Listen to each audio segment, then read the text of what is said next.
সকাল 11টা নাগাদ সোনাখালিতে পৌঁছে আমাদের লঞ্চে উঠে পড়লাম। যেহেতু তখনও কেউ আসেনি আমাদের গ্রুপের, তাই লঞ্চটা ফাঁকাই ছিল। কিছুক্ষণের মধ্যে আমাদের ব্রেকফাস্ট দিয়ে দিল, লুচি, আলুর তরকারি ও একটি করে মিষ্টি। বেলা 12টার সময় আমাদের লঞ্চ রওনা দিল গোসাবার উদ্দেশ্যে। লঞ্চ ছাড়তেই চলে এলো আমুদি মাছ ভাজা। মাছটা ভালো কিন্তু প্রচণ্ড কাটা। এরপরে আমাদের ট্যুর অপারেটরে অ্যারেঞ্জ করা সুন্দরবন ইলিশ উৎসবের কেকটা কেটে নিলাম। তারপরে এক রাউন্ড চা খেয়ে বেলা 1:30 নাগাদ লঞ্চ আমাদের নামিয়ে দিল গোসাবাতে। গোসাবায় আমরা দেখে নিলাম হ্যামিল্টন বাংলো এবং বেকন বাংলো। বেকন বাংলোতে কিন্তু জনপ্রতি 5 টাকা করে টিকিট লাগে। ভিতরে রয়েছে একটি চিলড্রেন পার্ক আর একটি বাংলো।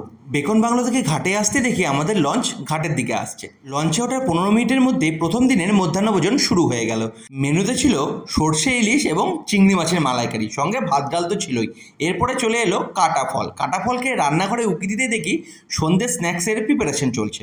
জঙ্গল সাফারি করতে করতে বিকেল 5টার সময় লঞ্চ আমাদের নামিয়ে দিল আমাদের হোটেলের প্রাইভেট ঘাটে। পরবর্তী গল্প পরের ভিডিওতে। আজকের মতো টাটা।